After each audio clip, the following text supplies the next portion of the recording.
Hey, everybody. It's Eddie from Tokyo. This is your cryptocurrency update from Japan. And the crypto market the last couple of days, well, this is exactly why many people avoid this space. Let's be honest. It takes a lot of courage, tenacity, and hardness to ride out these swings. My determination comes from working very hard at research, and I do so with a focus on one project, and that's XRP, because it really does deliver on multiple use cases. I want to talk about this interview that Julia Chatterley had with Pompliano in the last 24 hours. It really deserves to have a little bit of breakdown for clarification, and I will do that with different sources to cite the facts. So Julia opens up with what she thinks might be a makeover that Bitcoin needs in the way of public relations. She asks Pompliano if Bitcoin has a PR problem, especially when it comes to energy consumption. And he said, oh, not at all. No, that Bitcoin has the most secure computer network in the world, and that he justifies this is the power that it takes to secure that security, and that the miners are a decentralized group of people that are financially incentivized to provide that security. I'm going to tell you that is not 100% accurate.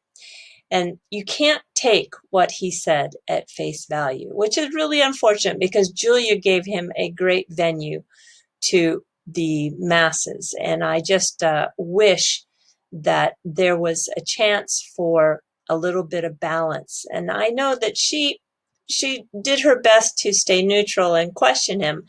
But gosh, Julia, yeah, I know you just probably should have pushed him a little bit harder. So many sources out there we can look at as to determine really how secure this network is.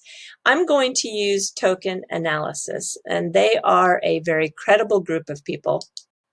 They parse and classify every on-chain transaction with the goal of deriving fundamental insights to understand crypto assets. So you see, it's not just enough to say, hey, Pomp, what you said in this interview was not only puzzling, but nonsensical. No, we must point to the facts. And this is some research that was data-driven, and this investigation very few people would argue with. So first, Bitcoin mining. You need to know that it's expensive for two major reasons. First, you can no longer use a regular PC to mine coins. You need special application-specific integrated circuit devices, and they will handle the job for you. These devices are expensive. For example, here is the Antminer S9 with hash power up to 14 terahash per second. It costs about $1,200. It's a popular miner. But if you really want to move up to something a little more powerful, this is the Dragon Mint T1. It does 16 terahash per second, and it's going to run you $3,000 to $3,500. So if you can afford this hardware, well, then you have to worry about energy cost. And currently, the estimates, according to Cambridge University, mining consumes around 75 terawatt hours per year. That's enough power for 11 million households. And it exceeds the total power consumption of Austria. Do I believe University of Cambridge? I think I do. They are ranked among the top in the world with its flagship MBA program and consistently in the top 5. Okay, back to being secure. Bitcoin, according to that investigation, has become highly centralized, and increasingly the amount of trust in a very small number of entities is really concerning. The mining is dominated with 5 miners in China, and that command, as you can see here, the 5 mining entities, basically as of January 27th, 2020, control 49.9% of the hash rate in the Bitcoin network. That is a lot of power. So when you leave that much control with a platform called BitDeer that rents the mining power to these entities, it's a chain of trust that requires a level of cooperation to operate the mining pools. It looks far from secure to me. And let us not forget, as this article in the Bitcoinist reminds us, what's written on February 25th, Pomp has almost half his worth in Bitcoin. So of course, we're going to get a picture that is not necessarily 100% accurate. And then later on in the interview, Pomp tries to tell Julia that luckily for all this renewable energy, this is what most people don't realize, that powers Bitcoin. Well, Julia knew her stuff. She knows that the power needs to be consistent and renewable energy fluctuates. So I couldn't believe it when Pomp actually suggested that one of the options for Bitcoin was going to be nuclear power. You got to be kidding me. You talk to the people living in Fukushima and ask them how that kind of power is acceptable. I truly hope for an alternative to mining Bitcoin that's more sustainable, but no way am I going to look to using nuclear power.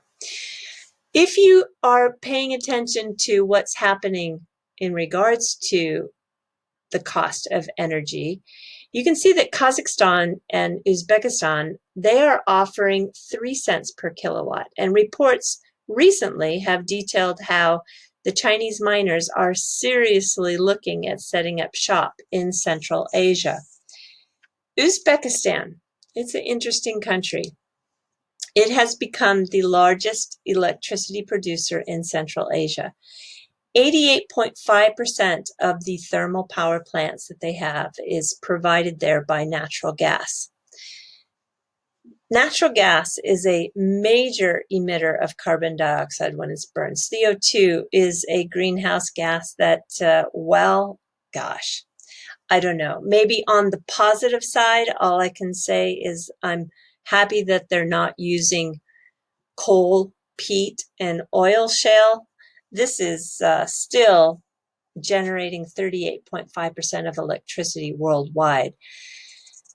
So I don't know, I need to just chime in on one more point, and that is the $100,000 prediction of Bitcoin in 2021. So come on, nobody can predict price. Nobody. This market is driven by fear, greed, and whales. And price predictions are really useless. And fear is in total control right now. So let's not talk about Tom Lee from Fundstrat. His prediction of Bitcoin was that the price was going to end at 25,000 in 2018.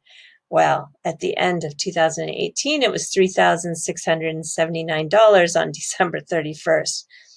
And then it was to hit 40,000 in 2019. And yet again, he calls for this $40,000 on a tweet he sent out on February 11th. I just don't understand these predictions at all. So in the final question, Julia asked Pompliano if he would ever buy XRP or TRX, and he promptly said no. and went on to say that, well, comparing to stocks, traditional stocks, what gives their value? He said GDP, revenue, profits, etc. What Bitcoin competes against is other currencies. Really? I just can't believe that this would be his comparison.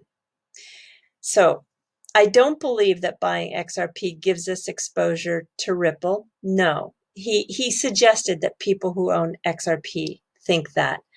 What Pomp misses on is that XRP differentiates Ripple from the rest of the software companies. And let me explain why XRP stands on its own. With utility especially, it delivers real value. And at the recent Goldman Sachs Technology and Internet Conference in San Francisco, Asheesh Birla, the Senior Vice President of Product at Ripple, he is quoted as saying that XRP powers the Ripple network. In any destination where it's live, XRP is the most liquid asset with cross-border payments. Asheesh thinks that it will be increasingly hard to dislodge XRP. Like Ethereum in the DeFi space, the further ahead you get, the harder it is to dislodge it. This is an article by Siamak Masnavi. Of course, you know I like his work a lot. And if you seek out this article, I'll put it in the description below as a link. And also, if you want to see the interview in its entirety, there are 35 minutes of it that were uploaded from Bank XRP on his YouTube channel. So XRP is a game changer, and that is per Asheesh Birla. You leverage the crypto exchanges and the value that it moves through the digital asset. It's second to none. It can be launched in a new country in a matter of weeks. And Pomp, this is the most important part of the video for you. This is all about delivering revenue and profit. Okay, everybody, I'm jumping to the fluff. My fluff is quick tonight because I'm flying out, to the US in a matter of just a few hours. And I will be joining the XRP meetup in the Netherlands via Skype. I think we're going to use Skype on Saturday in the Netherlands. I'm very excited for that. So I look forward to maybe doing a video in between then. If I don't do a video before the meetup, well, then I'll see you with that group that's gathering in the Netherlands. Here, I just want to tell you that in these very trying times and challenging days that we're having in Japan, this is how some of the people are dealing with the mask, and they are doing a lot of DIY mask to add a little bit of fashion personality and trying to have some humor and fun as everybody is going through these trying times. This is somebody wearing a mask that they've made, and it's Draimon. Draimon is the robot cat that's part of the animation and manga world here in Japan. And it does make me smile. So even in these really tough times, people have a little bit of sense of humor. Okay, do take care. Sayonara for now. Bye-bye.